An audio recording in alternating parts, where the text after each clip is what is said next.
there. So the Rockets will just not go away. And Steph, we talked about being grabbed off the ball, and this time we have Porter Jr. called for him. That was the defender on the game winner. Look at Kevin Porter Jr. Look at Steph. He does not like that call. He's still staring at him. Steph is not even going to acknowledge him. What is Kevin Porter Jr. doing?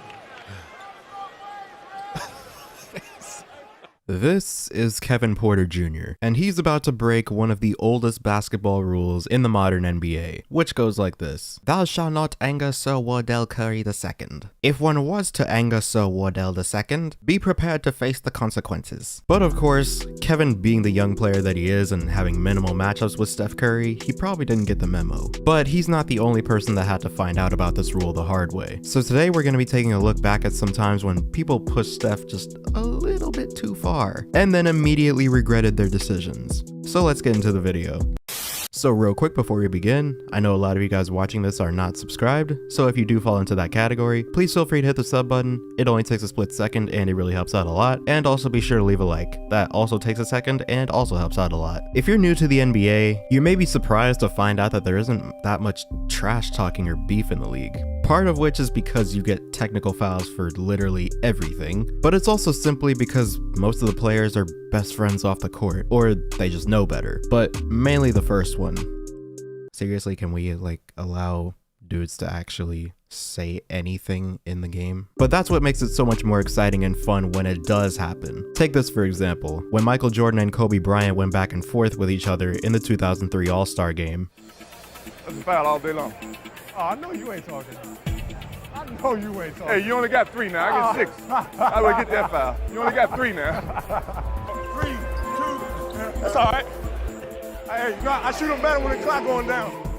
Just two of the greatest competitors in the history of sports being competitive. But while there are a lot of players that can talk, that doesn't mean that they'll be able to back it up. As a general rule, it's been considered for decades that a mad player is a bad player. And there are only a handful of players that are exceptions to this rule. Michael Jordan and Kobe Bryant are two of the greatest mad players of all time, if not the 2 greatest, but someone that often flies under the radar is Stephen Curry. And it makes sense, because for the most part, when you see him on the court, it always seems like he's just the silent great player. That is, until he starts shimmying on your court or turning around before his shots go in. But other than that, one thing that is confirmed about him is that he is not much of a trash talker at all. In fact, I can probably count on one hand the amount of times I've ever seen him talking trash in the middle of a game. This play from 2017 where he talks to Jaylen Brown after a buzzer beater, or this play at the end of game 1 of the 2018 finals where he's going back and forth with LeBron James. But these were just single plays. What happens when someone talks to him when there's still a lot of time left? Well, let's take a look. Starting with the clip at the beginning of the video. So at this point, Steph Curry had 16 points on 5 for 10 shooting. Nothing crazy and pretty normal. But then he drew a foul on Kevin Porter Jr., and that's when he decided to stare him down. Keep in mind that Steph had been in the worst shooting slump of his career for about the last 2 months. And so something in Steph's head just clicked, I guess, because after that, this happened. When the ball slows down, Golden State is very good in the half court, and the Rockets aren't quite at that point yet. Really good defense by Curry. 3-on-2 the other way. He's open, he'll shoot, he'll make. I mean, what do? Peyton had a layup, and Gordon with the headset play did not come down and travel, just threw it. And Christopher got it. Curry on Şengün, he's wanted this all night, he gets it again, and he takes advantage of it again. Front. Tate on Curry, puts on the brakes, steps back, makes. Steph Curry with 25 and counting. I don't want to nick it there. And that's what you do. Wow, vintage Curry. This has turned out to be a really good game. Curry stepping back, foul line Jimmy goes down. Curry's in his bag right now. His career high is 6. Oh no.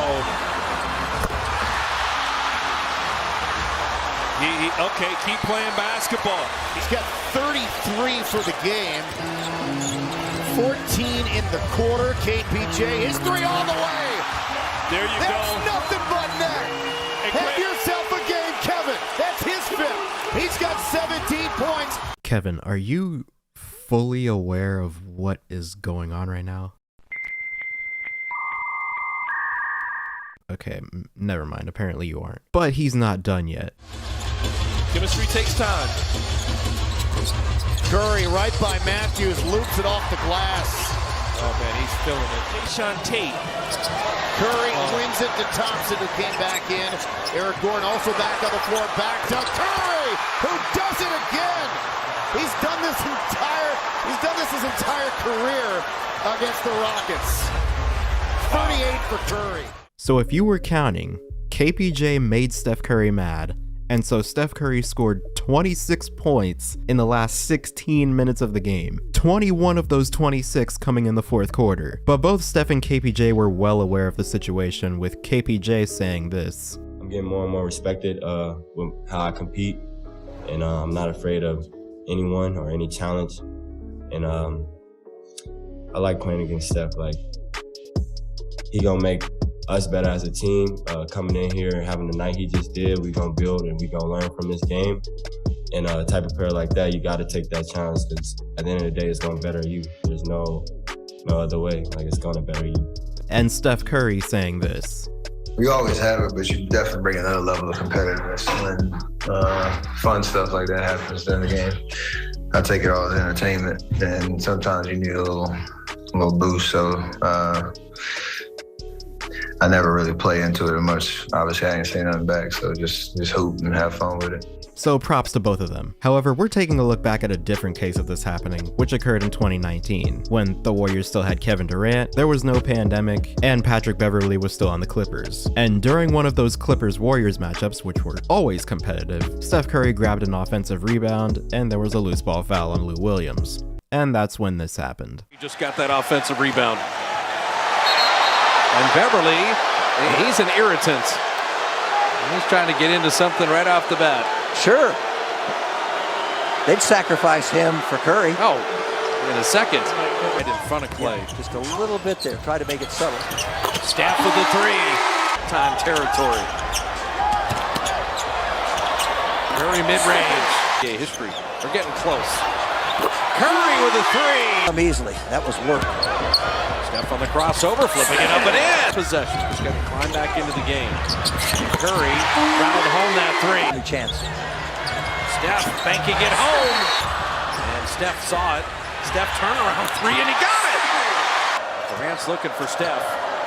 Turns and fires a three. He was fouled. Went to set the screen down to three. Look how far they pushed him out. Curry down the lane for the lead. He got it.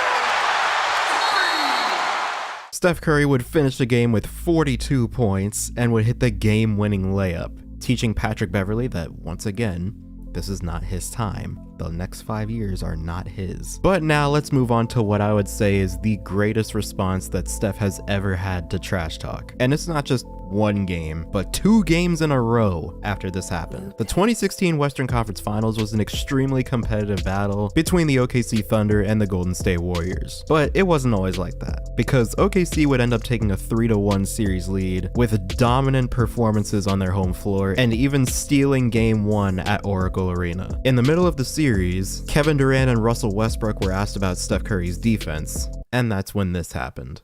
Well, obviously it's a tough night. Curry's shooting better, but he also came up with a big steal in the fourth. Do you think that he's underrated as a defender? I mean, getting steals, I don't know if that's just, that's a part of playing defense, but, you know, he's pretty good, but he doesn't guard the best point guards. I like our matchup with him guarding Russ.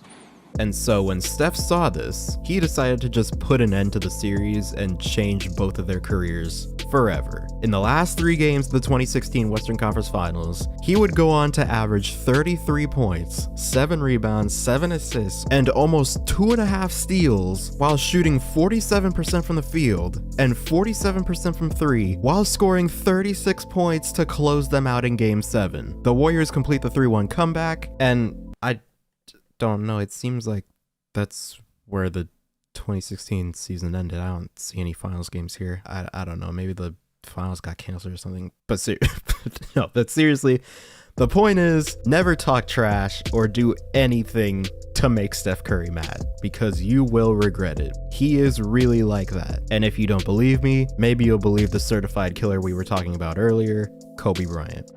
Now, I get a kick out of watching Golden State play because, they seem very unassuming. Clay and Steph seem very calm and nice guys, and those guys are stone cold killers, man. They don't care about what you think of them. They don't care about if they make a game winning shot or miss it. They're out there to do their job, and they have a very strong sense of killer instinct. But anyway, let me know what you guys thought down below. And do you think that Kevin Porter Jr. just single-handedly ended Steph Curry's 2-month-long shooting slump? Let me know what you think about that. But with all that being said, I hope you guys enjoyed this video. Subscribe if you're new, hit the bell to be notified when I upload, comment down below what you want to see next, and as always, I'll see you guys in the next one.